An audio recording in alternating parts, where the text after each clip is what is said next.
Leanne, a 23-month-old swarmed with fleas and covered with bug bites in a home with pigs and dogs and animal feces. Can you imagine? You have to do better. And I know you probably asked me this because I'm a mother of an 11-month-old, and I just can't even imagine.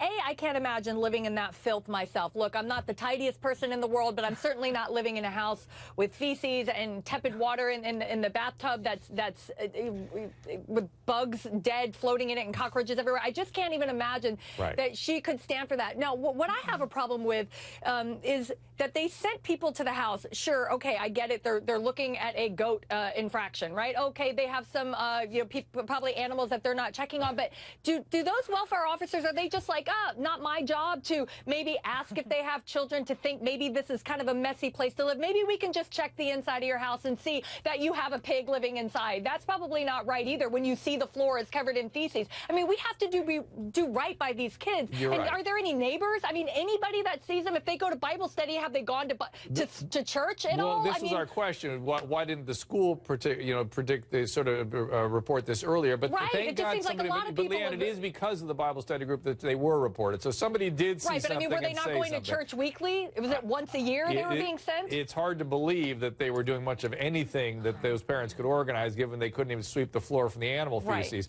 But Sam, you asked an important question in the last block about the hoarding issue. Want to ask that again? Oh, yeah, just as long as I'm not interrupted.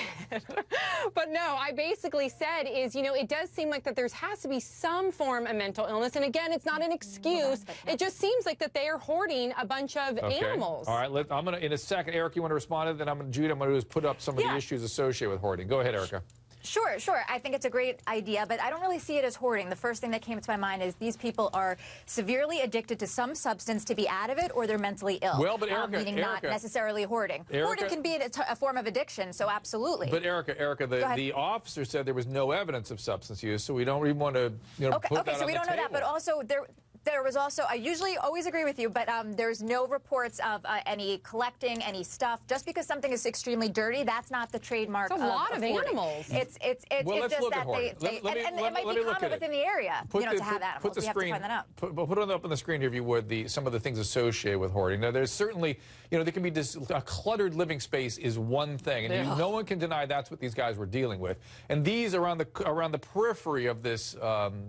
What do we call this diagram, are the different disorders associated with. You see it, Judy? There's obsessive OCD. There's actually a hoarding disorder. There's autistic spectrum, other neurological disorders, organic brain syndrome, substances, psychosis of any source, whether it's bipolar or depressive, and, of course, depression where people can't get out of bed and can't really clean their space up. All of these things can be associated with severely cluttered living spaces, and that's a euphemism for what I'd say, Judy, they found in this particular household.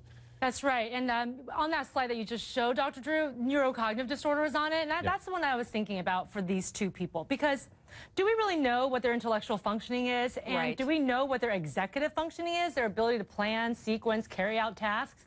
If those issues were at play, then you can see why they may have let their children live like this and not even really known how bad it was for these children. And have exceeded their capacity to manage anything more. In other words, they were over their head with having a bunch of kids around and a bunch of animals around. So, Leanne, I know you always are worried that we're making excuses. We're just trying to understand.